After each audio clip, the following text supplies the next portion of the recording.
سارے ان کے باتیں دیکھ لیں تو یہی کہہ رہے تھے کہ جی ہم بجلی کو بھی نیچے بھی لے آئیں گے, بجلی فری بھی کر دیں گے, اور پیٹرول کی قیمت کو 70 روپے تک لے آئیں گے. لیکن جو ہی یہ اقتدار میں آئے ہیں تو انہوں نے آنکھیں ماتھے پہ رکھ لی ہیں. اور ایک ہمارے وزیر خزانہ ہیں محترم مفتاح صاحب, تو وہ ہنس کے چلے جاتے ہیں, ہر سوال کے جواب میں وہ 2-3 کہہ لگاتے ہیں اور چلے جاتے ہیں. عوام کا کوئی پرسان حال نہیں, اور یہی صورتحال رہی تو عوام تو پہلے ہی خودکشیوں پہ مجبور ہو رہے ہیں. تو یہ حالات جو ہے وہ ملک کے لیے, ملک کے مستقبل کے لیے سر شہباز شریف نے اس کے اوپر نوٹس بھی لیا ہے اور انہوں نے کہا کہ جو پلانٹس بند ہیں وہ فوری چلائے جائیں. اور اس کے ساتھ ساتھ دوسرا بیان وفاقی وزیر توانائی ان کا آیا, انہوں نے کہا ہے کہ لوڈ شیڈنگ جو ہے یہ خاتمہ اس کا اگلے سال میں ہوگا اور نیو پلانٹ ہم لگا رہے ہیں. اب کیا یہ لولی پاپ دیا جا رہا ہے عوام کو؟ ایک طرف وزیر اعظم ہے, ایک طرف وفاقی وزراء ہیں, تو یہ سارا کچھ یہ کیا پک کیا رہا ہے, کیا کھچڑی بن رہی ہے؟ دیکھیں احسان بھائی, بات یہ ہے کہ شہباز شریف صاحب کوئی اس ملک میں پہلی دفعہ حکمرانی پہ نہیں آئے. یہ مسلم لیگ نون کی حکومت بہت عرصے تک رہی ہے اور پنجاب کے وزیر اعلیٰ رہے ہیں, اور ان کی کارکردگی کے چرچے جو ہیں وہ دنیا ساری کے علم میں. لیکن میں سمجھتا ہوں کہ اگر آپ ان کے پچھلی تقاریر کے تناظر میں دیکھیں تو انہوں نے جب پہلے لوڈ شیڈنگ ختم کرنے کے وعدے کیے تھے تو ایک دفعہ یہ کہہ رہے تھے 6 مہینے میں ختم ہو جائے گی, پھر دوسرے بیان میں کہہ رہے تھے 1 سال میں ختم ہو جائے گی, تیسرے بیان میں کہہ رہے تھے 2.5 سال بڑے میں مشہور ختم ہو جائے گی. بیانات ہیں ان کے. تو اس طرح کی یہ بیانات بدلنے کے پہلے بھی ماہر رہے ہیں, اور اب بھی میرا خیال میں یہ بات بیانات تک محدود ہے. بات پھر وہی ہے کہ میں عمران خان کے بیانیے کی بات کروں گا کہ جو وہ فرما رہے ہیں کہ ان کا ایک ہی ایجنڈا تھا, ان کے پاس کوئی معاشی تیاری کا پروگرام نہیں تھا, ان کے پاس کوئی ملک کو چلانے کا نظام نہیں تھا, ان کے پاس صرف ایک ایجنڈا تھا کہ اربوں روپے کی کرپشن کو خاتمے کے لیے FIA کے معاملات کو کلوز کر دیا جائے, نیب کے معاملات کو کلوز کر دیا جائے, اور وہ اپنا انہوں نے کام دکھا دیا. سر یہ مزید آگے بڑھ رہے ہیں. دیکھیں وفاقی جو وزیر داخلہ ہیں رانا ثناء اللہ صاحب, انہوں نے کل بیان دیا, انہوں نے کہا کہ IMF سے جو ہم نے معاہدہ کیا ہے اس میں ہم سبسڈی 0 کرنے جا رہے ہیں. یعنی پہلے ہی لوگ 2 وقت کی روٹی سے پریشان ہیں, چولہا نہیں جلتا, غریب دہاڑی دار مزدور, پیٹرول, بجلی, گیس, یہ سارا کچھ, کوکنگ آئل, سارا کچھ مہنگا ہے. اس کے ساتھ مزید جب یہ سبسڈی 0 کریں گے تو سر لوگ تو آخری نوالا بھی یہ تو چھین رہے ہیں, کیا کہیں گے؟ دیکھیں محترم جو رانا ثناء اللہ صاحب ہیں, اس حوالے سے میں اگر بات کروں تو حکومتی بہت سارے وزراء بھی اور مریم نواز شریف صاحبہ نے بھی یہ بات کی ہے کہ IMF ہمیں تگنی کا ناچ نچا رہا ہے. اگر آپ کچھ ہفتہ 2 ہفتہ پہلے کی بات پہ جائیں تو یہ جتنے وزراء تھے یہ کہہ رہے تھے کہ یہ جو سارا معاہدہ ہے یہ IMF کے ساتھ یہ عمران خان نے کیا ہے. اگر عمران خان نے معاہدہ کیا ہوا تھا اور سستی بجلی بھی دے رہا تھا, سستا پیٹرول بھی دے رہا تھا, تو ہمیں تو وہی ٹھیک تھا نا. اگر یہ آ گئے ہیں اور معاہدے اب پھر یہ دوبارہ کر رہے ہیں تو ان کے ساتھ انہوں نے جو مشکل فیصلہ رکھ لیا ہے مہنگائی کا نام, تو یہ سارے فیصلے کرتے بھی جا رہے ہیں, اور اس کے باوجود بھی نہ IMF ان کی بات مان رہا ہے, کیونکہ یہ بات ایکسپوز ہو چکی ہے کہ یہ جب بدعنوان حکمران ہوں گے تو پوری دنیا کے لوگ ان پہ اعتبار نہیں کریں گے. اور یہی ہو رہا ہے. ہمارے ملک کی بدقسمتی سمجھیں کہ اگر ہم نے اپنے ایسے نمائندے چن کے اوپر بٹھائے ہیں. سر یہ المیہ نہیں ہے کیا؟ چائنا نے 17 ممالک اپنے جو ملک کے اندر انوائٹ ان کو کیا, ہمارا ازلی دشمن انڈیا کو بھی بلایا, جبکہ پاکستان کو ہسٹری میں بہت عرصے بعد پہلی دفعہ ہوا ہے کہ اس 17 ممالک کا جو وہاں اجلاس تھا پاکستان وہاں پہ نہیں تھا. یہ کہاں ہم جا رہے ہیں؟ دیکھیں احسان بھائی, بات یہ ہے کہ میں یہاں پہ کسی پارٹی کو ڈیفینڈ کرنے نہیں آیا, لیکن یہ ایک ایسا سر یہ نیشنل ایشو ہے نا, اوورال جو پاکستان کی سلامتی کے معاملات ہیں, ہماری عزت اور ہماری جو اس میں ہر چیز ہے وہ دیکھتے ہوئے تو ہمیں تو ایز اے پاکستانی شہری دکھ ہو رہا ہے. بالکل یہ ہو کیا رہا ہے پاکستان کے ساتھ. بالکل آپ صحیح فرما رہے ہیں کہ ہمیں اس وقت اپنی جو نظریاتی چیزیں وابستگیاں ہیں, اپنے جو مفادات ہیں, اس سے بالائے طاق ہو کر حق کا ساتھ دینا چاہیے. وہ عمران خان حق پہ ہو یا کوئی اور حق پہ ہو, ہمیں اس کا ساتھ دینا ہے. بالکل کیونکہ ہم محب وطن قوم ہیں, اور ہمارے اس ملک نے, کیونکہ میں بہت بڑی بات جو میں اس میں آ گئی ہے کہ یہ ملک جو ہے پوری دنیا میں واحد ملک ہے جو لا الہ الا اللہ محمد رسول اللہ کے نام پہ قائم ہوا ہے, اور انشاءاللہ اس نے قائم رہنا ہے. لیکن اس قائم رہنے کے ساتھ ساتھ اللہ کی مدد تبھی آتی ہے کہ جب پوری قوم جاگ جاتی ہے, پوری قوم جو ہے اپنے سر خدا اس قوم کی حالت نہیں بدلتا, نہ ہو جس کو خیال اپنی حالت کے بدلنے کا. قرآنی آیات بھی ہے، ساتھ علامہ اقبال نے بھی فرما دیا، تو ہم کب تک صرف غائبی مدد کے منتظر رہیں گے جبکہ من حیث القوم تو ہم اخلاقی گراوٹ کی آخری حدوں کو چھو رہے ہیں؟ دیکھیں اللہ تعالیٰ کی مدد بھی اسی کے لیے آتی ہے جو خود کوشش کرتا ہے، جو خود اپنے حق کے لیے کھڑا ہوتا ہے. لیکن اللہ تعالیٰ کا شکر ہے، میں جو دیکھ رہا ہوں 2-3 مہینے کے جو حالات میں نے دیکھے ہیں، میں نے کچھ جذبے لوگوں کے سنے ہیں، مجھے یہ خوشی ہے کہ قوم جاگ رہی ہے. انشاءاللہ تعالیٰ قوم جو ہے اپنے صحیح نمائندوں کا انتخاب کرے گی ضرور کرے گی. میں اس بات پہ مجھے جو ہے نا وہ یقین ہے اللہ سر تعالیٰ کی ایک ذات طرف سے. تو یہ بیانیہ آ رہا ہے کہ جو ہے نا ضمنی الیکشن میں ابھی پی ڈی ایم کے نمائندوں کو کہیں اداروں کی سپورٹ بھی ہے، تو ایک نام بھی لیا جو محترمہ یاسمین راشدہ صاحبہ نے. تو یہ سارا کچھ اس حوالے سے کیا کہیں گے؟ اور اس کے ساتھ ساتھ میں بڑا اہم جو ہمارے ذرائع ہیں وہ نقطے کی میں بات کرتا ہوں. ضمنی الیکشن میں پی ڈی ایم کے جو امیدواران ہیں انہوں نے اپنی سینئر قیادت کو کہا ہے کہ عمران خان صاحب کو روکیں کیونکہ انہوں نے دوبارہ جلسے شروع کر دیے ہیں اور ضمنی الیکشن کے امیدواروں کے حلقوں میں آ کے وہ جلسے کرنے جا رہے ہیں. تو انہوں نے کہا روکیں نہیں تو الیکشن مشکل ہو جائے گا. دیکھیں احسان بھائی، بات یہ ہے کہ میں تھوڑا سا پچھلے سوال کی طرف جاؤں گا کہ آپ نے فرمایا کہ رانا ثناء اللہ صاحب فرما رہے تھے کہ سبسڈی ختم کرنے جا رہے ہیں. بات یہ ہے کہ سبسڈی اس وقت دی جاتی ہے جب بالکل قریب المرگ ہوتی ہے قوم کہ اس کو زندہ رہنے کے لیے ضروری ہوتا ہے، ٹھیک ہے نا. تو اگر یہ مشکل فیصلے بھی کرتے جائیں گے، مہنگائی بھی کرتے جائیں گے اور سبسڈی بھی ختم کر دیں گے تو کہیں سے جینے کا آسرا ہی نہیں رہ جائے گا. تو یہ قوم کو واقعی سڑکوں پہ یہ لانا چاہتے ہیں کہ لوگ اپنے بچے لے کے سڑکوں پہ آ جائیں اور ان کو نکال باہر کریں. بات یہ ہے، اب میں آپ کے دوسرے سوال کی طرف آنا چاہوں گا کہ اس وقت 17 جولائی کو پورے پنجاب میں جو ہے وہ 20 حلقوں کے اوپر ضمنی انتخابات ہو رہے ہیں. آپ نے مختلف حلقوں کی رپورٹس دیکھی ہوں گی. میں نے بھی جو ملتان کے حلقے میں یا لودھرا کے حلقے میں یا اپنے قریب جو علاقے ہیں ان حلقوں میں نے جا کے دیکھا ہے، مشاہدہ کیا ہے. لوگوں میں اب بہت شعور کی تبدیلی آ چکی ہے، وہ واقعی حق کا ساتھ دینا چاہتے ہیں. لیکن اس وقت جو سب سے اہم مسئلہ جس کی طرف میں آپ کی توجہ مبذول کرانا چاہتا ہوں کہ اس وقت چاہے وفاقی گورنمنٹ ہو چاہے پنجاب کی گورنمنٹ ہو، وہ جس انداز سے بھی وجود میں آئی ہیں ان کو اپنی سروائیول کے لیے اور عمران خان کے بیانیے کو جیسے تیسے میں اس کو مفلوج کرنے کے لیے، ختم کرنے کے لیے وہ اس الیکشن کو ہر صورت میں جیتنا چاہتے ہیں.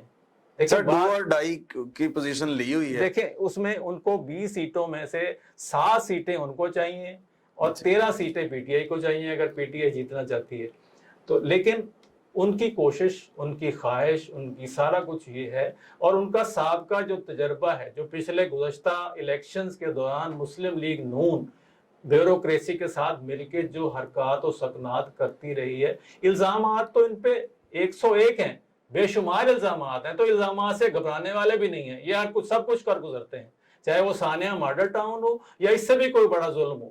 تو آپ یہ چیز ضرور ذہن میں رکھیں کہ عوام کی اکثریت اس وقت ان کے خلاف ہو چکی ہے.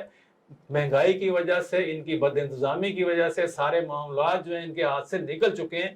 اور میں سر دیکھیں بڑا ایک ویلڈ سوال ہے کہ مہنگائی یہ آنکھیں بند کر کے ہر چیز کی قیمتیں بڑھا رہے ہیں، پیچھے مڑ کے دیکھ بھی نہیں رہے. کیا انہوں نے اینڈ آف دا ڈے عوام کے پاس نہیں جانا؟ یہ چاہتے کیا؟ دیکھیں کوئی بھی سیاسی پارٹیز یا امیدواران ہوتے ہیں ان کو یہ ڈر ہوتا ہے کہ ہم نے لوگوں کے پاس جانا ہے تو لوگ ہمارا کیا حشر کریں گے، ان کے لیے کچھ کریں. تو یہ تو سوچ ہی نہیں رہے. دیکھیں احسان بھائی، بات یہ ہے کہ غیب کا علم تو اللہ کے پاس ہے اور وہی سب معاملات کو بہتر جانتا ہے. لیکن دیکھیں خود بخود جو بندہ گڑھے میں گر رہا ہو تو اس کے بارے میں ہم کوئی رائے تو قائم کر سکتے ہیں نا کہ یہ کیوں کر رہا ہوگا. تو یہ میری رائے ہے، میری ناقص رائے ہے، اس سے آپ متفق ضروری نہیں ہے کہ ہو جائیں.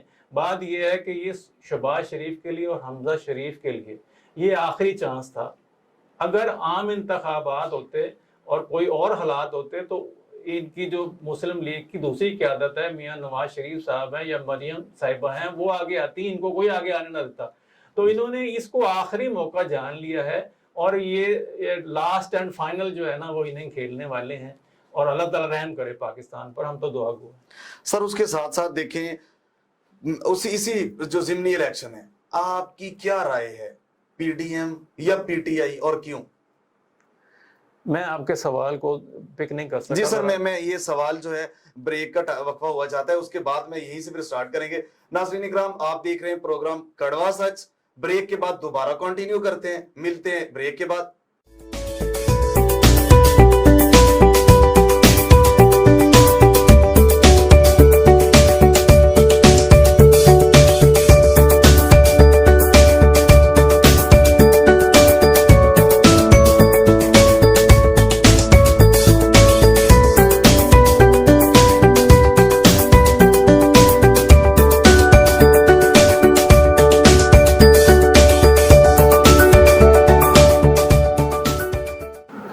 ویلکم بیک ناظرین اکرام، آپ دیکھ رہے ہیں پروگرام کڑوا سچ. ملک کی موجودہ سیاسی اور معاشی صورتحال کے اوپر، سیاسی حالات کے اوپر ہم آج کی گفتگو کر رہے ہیں. موضوع سخن ہے ہمارے ساتھ جو ہمارے گیسٹ ہیں یہ موجود ہیں. شکیل احمد ملک صاحب سینئر صحافی ہیں، کالم نگار ہیں، تجزیہ کار ہیں، ہمارے ساتھ موجود ہیں.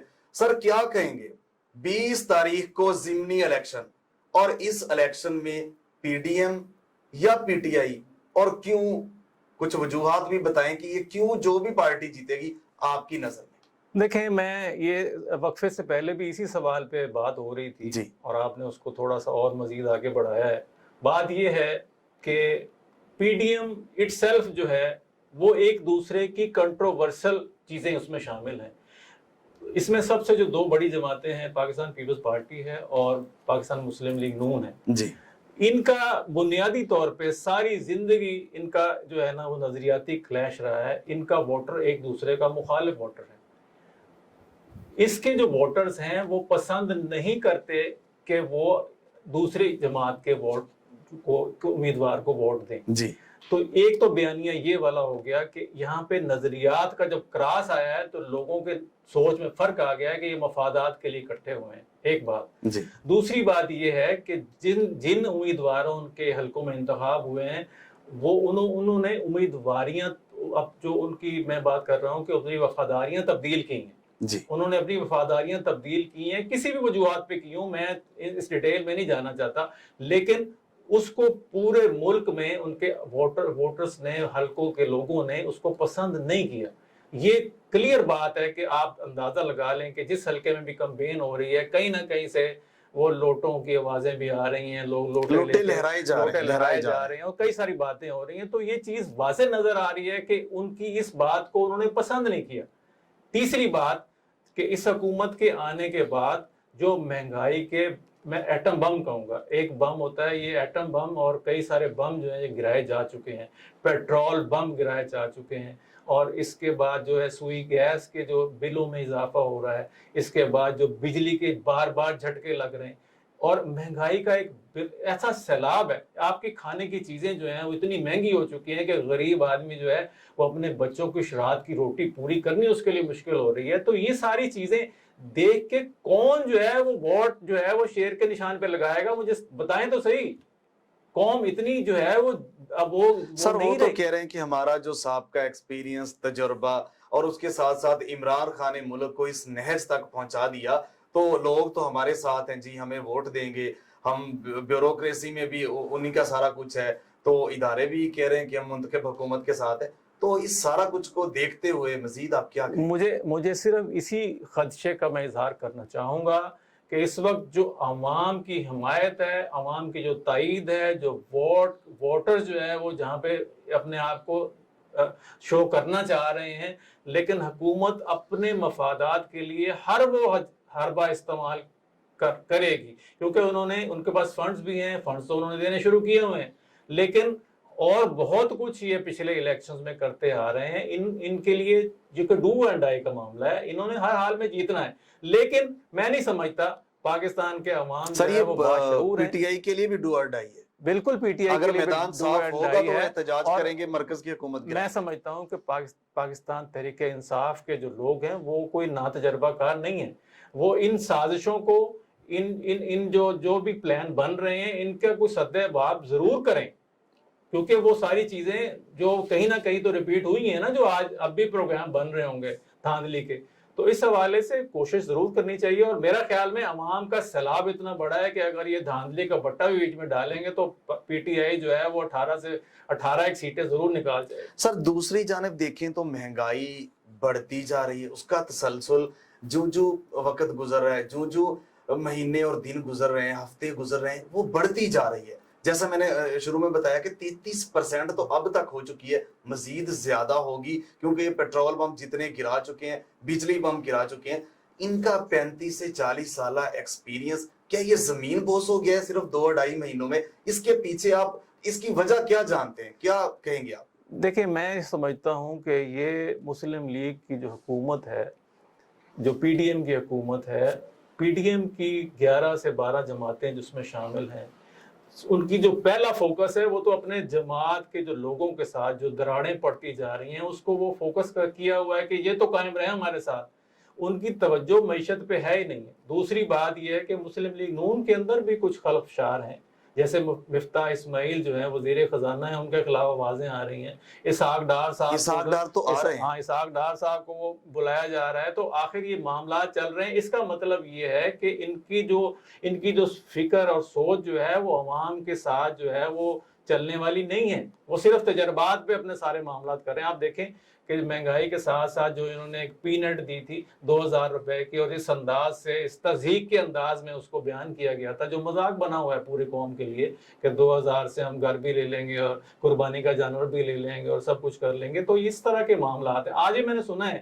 کہ آج کے جو پروگرام تھا، اس کا بھی حمزہ شریف صاحب جو پریس کانفرنس کر رہے تھے، انہوں نے کوشش کی ہے کہ جو 100 یونٹ والے بجلی کے یوزر ہیں ان کی بجلی کو کچھ رعایت دی ہے یا مفت کی ہے، یہ ابھی ڈیٹیل اس کی آئی نہیں ہے، لیکن بات یہ ہے کہ 100 یونٹ سے تو سب کا ہی بل بڑھ جاتا ہے، 100 یونٹ سے تو سب کا بل بڑھ جاتا ہے۔ جو بجلی زیادہ خرچ کر رہا ہے، دنیا میں ایسا ہو رہا ہے کہ جو بجلی یا کوئی چیز زیادہ خرچ کرتا ہے اس کو سستی پڑتی ہے، یہاں پہ جو زیادہ خرچ کرتا ہے اس کو مہنگی پڑتی چلی جاتی ہے۔ تو یہ الٹا قانون ہے۔ تو یہاں پہ جو ہے پاکستان میں نظام سر یہاں پہ سارا کچھ ہی الٹ ہے، آپ ایک ایک چیز کو ہاتھ لگاتے جائیں تو آپ کو اندازہ ہوتا جائے گا۔ اور اس کے ساتھ ساتھ زراعت جو پاکستان کے لیے ریڑھ کی ہڈی کی حیثیت رکھتی ہے، دنیا کا ٹاپ کا بہترین نہری نظام ہے، اس کے باوجود ہمارا یہ حشر ہے کہ جو بجلی کے بلوں میں اضافہ، ٹیوب ویلوں کے بلوں میں اضافہ، اس کے ساتھ ساتھ جو ڈیزل 300 روپے سے تجاوز کر چکا ہے، یہ سارا کچھ کسان پریشان بل بلا اٹھے ہیں۔ اور اس کے ساتھ ساتھ سپر ٹیکس کی آڑ میں کھادوں کی قیمتوں میں جو ہے فرٹیلائزر فیکٹریاں مزید اضافہ کر رہی ہیں، ڈی اے پی کی بوری 14,000 سے تجاوز کر گئی ہے تاریخ کی بلند ترین سطح پر۔ تو یہ کیا جو ریڑھ کی ہڈی ہے اس کو توڑنا چاہتے ہیں، جبکہ ان کے بارے میں پہلے بھی مشہور ہے، مسلم لیگ نواز کی حکومت جب آتی ہے تو کسانوں کا فائدہ نہیں ہوتا، صنعتی شعبے کو یہ دیکھتے ہیں۔ تو اب آپ کے سامنے یہ سارا کچھ ہو رہا ہے۔ دیکھیں یہ مہنگائی کا رونا تو ہم نے جو شروع کیا ہوا ہے، یہ ابھی اس کی یہ سمجھے ٹریلر ہے، اصل فلم تو ابھی آنی ہے۔ سر ابھی فلم آنی ہے، بالکل تو فلم پھر آنی ہے۔ لوگوں نے کہا جانا انہوں نے حکومت کیا غریبوں کے اوپر، جو پاکستان کے لوگوں کے اوپر حکومت نہیں کرنی انہوں نے۔ دیکھیں ابھی جو جولائی کے بل آنے ہیں، آپ کو اندازہ ہو جائے گا کہ پہلے سے کتنا فرق پڑا ہے، اور یہ سارے معاملات ایٹ دی اینڈ جو ہے وہ معاملات کو یہاں تک لے جائیں گے کہ کوئی چیز منافع بخش نہیں رہ جائے گی، لوگوں کا جینا دوبر ہو جائے گا، لوگ پریشان ہو چکے ہیں اور وہ پریشانی کی اس منزل تک پہنچ جائیں گے جہاں سے واپسی ممکن نہیں ہوگی۔ دیکھیں جو بھی اس وقت ملک کے دانشور لوگ ہیں، جو ملک سر میرا یہی سوال ہے، دیکھیں کیا ملک کو اس نہج پر لے کے جایا جا رہا ہے، غریبوں کے ساتھ ظلم ہو رہا ہے، یہ ظلم کی چکی میں پیسے جا رہے ہیں، مہنگائی کی چکی میں پیسے جا رہے ہیں، تو کیا طاقتور حلقے جو ہیں اس سارے صورتحال کو وہ کس نظر سے دیکھتے ہیں؟ اس کے ساتھ ساتھ پارلیمنٹ، عدلیہ اور ادارے، یہ سارا کچھ ان کا کردار کیا ہے اور کیا ہونا چاہیے پاکستان کو بچانے کے لیے؟ دیکھیں مجھے نا سب سے پہلے تو یہ لگ رہا ہے کہ جو عمران خان کا بیانیہ ہے کہ غیر ملکی سازش ہوئی ہے، دیکھیں بے شک یہ سارا معاملہ جو طریقے عدم اعتماد پیش ہوئی، 11-12 جماعتیں تھیں، سارے معاملات ہوئے، اس کے جو پیچھے چھپے ہوئے اعلیٰ کار تھے، جو عزائم تھے، وہ سامنے آ رہے ہیں۔ اس وقت جو سامنے آ رہے ہیں عزائم کہ پاکستان کو اتنی گھاٹیوں میں دھکیل دیا جائے کہ پھر ہم بھکاری بن کے ان کے آگے ہاتھ پھیلائیں اور جو وہ کہیں ہم ان کا پورا مانیں۔ دیکھیں یہ بات ہے، میں سمجھ رہا ہوں کہ یہ سازش جو ہے آہستہ آہستہ کھلنا شروع ہو گئی ہے۔ اصل سازش یہ ہے کہ ملک کو اس نہج پہ لے جایا جائے کہ پھر وہ پیسے دیں خیرات کے طور پہ اور ہم بھیک مانگیں. یعنی خودداری سے پیچھے ہٹایا جا رہا ہے. ایبسولوٹلی ناٹ کو تو بہت پیچھے کیا جا رہا ہے. بالکل ہٹایا جا رہا ہے. اور اس وقت جو ملک کے معاشی حالات ہیں, جو ملک کے اندر مختلف قسم کے بحران پیدا ہوئے ہیں, آئینی بحران پیدا ہوئے ہیں, مختلف چیزیں پیدا ہوئے ہیں, اس میں جو سب سے بڑی ضروری بات ہے کہ نہ تو پارلیمنٹ کا وہ رول رہا ہے, نہ بدقسمتی سے عدلیہ کا وہ رول رہا ہے, اور نہ جو دوسرے ادارے ہیں جن کو اپنا رول پلے کرنا چاہیے, کیونکہ وہ ملک کے لیے ہیں. ادارے ملک کے لیے کچھ نہیں کریں گے, کچھ کام نہیں کریں گے, کچھ نہیں سوچیں گے, تو ملک جو ہے وہ کیسے آگے سروائیو کرے گا. میں سمجھتا ہوں کہ آج کل کے حالات میں آپ پارلیمنٹ کو ہی دیکھ لیں. سب سے پہلے میں سمجھتا ہوں کہ عمران خان نے مخالفت میں یا جس بات پہ بھی پارلیمنٹ سے اپنے ممبران کے استعفے جو ہیں وہ بھیج دیے ہوئے ہیں. لیکن میری اگر آپ دیکھیں, نقطہ نظر دیکھیں, تو عمران خان صاحب کو اسمبلی کے اندر رہ کر تمام محاذوں پر, کیونکہ جو باتیں قانون سازی میں یا جو معاملات ہیں اگر اس میں ان کی مشاورت شامل ہوتی اور ان کی وہ باتیں جو ہیں وہ عوام تک پہنچتی ساری ہوتی, تو انہوں نے یہ غلط فیصلہ کیا. ان کو اسمبلی میں رہنا چاہیے تھا. دیکھیں, الیکشن ڈیمانڈ کرنا ان کا حق ہے, تو الیکشن اسمبلی میں بیٹھ کے بھی ڈیمانڈ وہ کیے تو جا کھلا سکتے ہیں. میدان ان کے لیے چھوڑ دیا نا, وہ مطلب وہ تو جو مرضی لیکن آپ دیکھیں, یہی بات میں کرنا چاہ رہا تھا کہ اس وقت جو ہے, جو اپوزیشن لیڈر ہیں, جو میں اس کا نام بھول رہا ہوں, اپوزیشن لیڈر گورنمنٹ جو اسمبلی ہے, سر آپ دیکھیں, وہ تو ایک نام آپ لے لیں, ویسے اپوزیشن میں تو اس ٹائم کوئی ہے نہیں. دیکھیں, میں وہی کہہ رہا ہوں کہ انہوں نے اپوزیشن لیڈر نے قومی اسمبلی میں آئندہ الیکشن میں نون کا ٹکٹ جو ہے اپلائی کیا ہوا ہے, اور وہ قومی اسمبلی میں نون لیگ کی اپوزیشن کر رہے ہیں. تو اس سے بڑا مذاق کیا ہوگا, اس سے بڑا مذاق ہوگا کیا؟ تو یہ ہر ادارے کو انہوں نے مذاق بنا دیا. سر کسانوں سے لے کے میں چھوٹی سی ایک بات کروں گا کہ اب یہ میں پارلیمنٹ کی بات کی, بہت ساری باتیں ہیں پارلیمنٹ کی, اور بھی باتیں ہیں. باتیں میں عدلیہ کی طرف کروں گا کہ رات میں ایک ٹی وی چینل پہ سن رہا تھا, بڑے محترم ہمارے پاکستان پیپلز پارٹی کے ایک لائر ہیں اعتزاز احسن صاحب, تو انہوں نے بات کی اور مجھے بات پہ سن کے ہنسی بھی آئی اور دکھ بھی ہوا, افسوس بھی ہوا. انہوں نے کہا کہ یہ جو حمزہ شہباز کے بارے میں فیصلہ کیا ہے سپریم کورٹ نے, تو یہ انہوں نے ایک پنچایتی فیصلہ کیا, یہ عدالتی فیصلہ ہے ہی نہیں. اچھا, عدالت میں آئین میں اس کی کوئی پروویژن ہے ہی نہیں. تو جب عدالتیں بھی جو ہے نا وقتی اور مصلحت کے فیصلوں کی طرف آ جائیں, تو معاملات جو ہے وہ کہاں ٹھیک ہوں گے.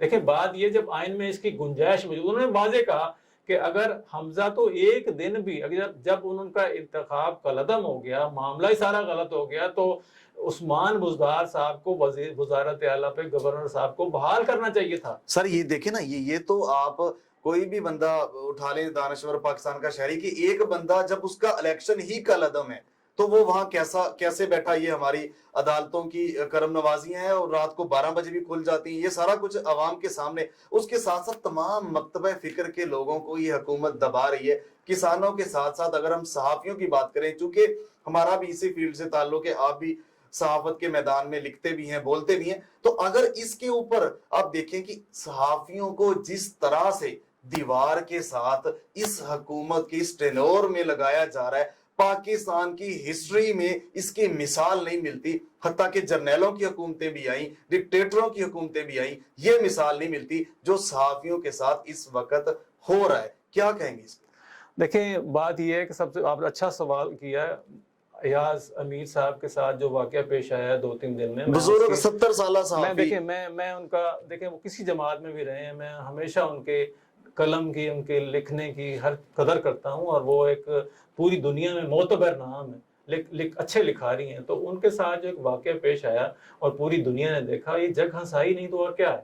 میں دیکھیں پوری صحافی برادری کی طرف سے تہ دل سے اس کی مذمت کرتا ہوں, اور آئندہ ایسے جو واقعات عمران ریاض خان کے اوپر بھی پرچے ڈیلی کے بنیادوں پہ مختلف شہروں میں, عمران ریاض صاحب ہیں, جو ہے سمیع ابراہیم صاحب ہیں, صابر شاکر صاحب ہیں, صابر شاکر صاحب ہیں, بے شمار لوگ ہیں جو بھی حق گوئی کی بات کرتے ہیں. میں سمجھتا ہوں کہ آج کل کے حالات میں اگر کوئی حق گوئی کی بات کرتا ہے تو اس کے حق کو دبانے کی کوشش کی جا رہی ہے. سر آخری سوال, اس صورتحال کا حل کیا ہے؟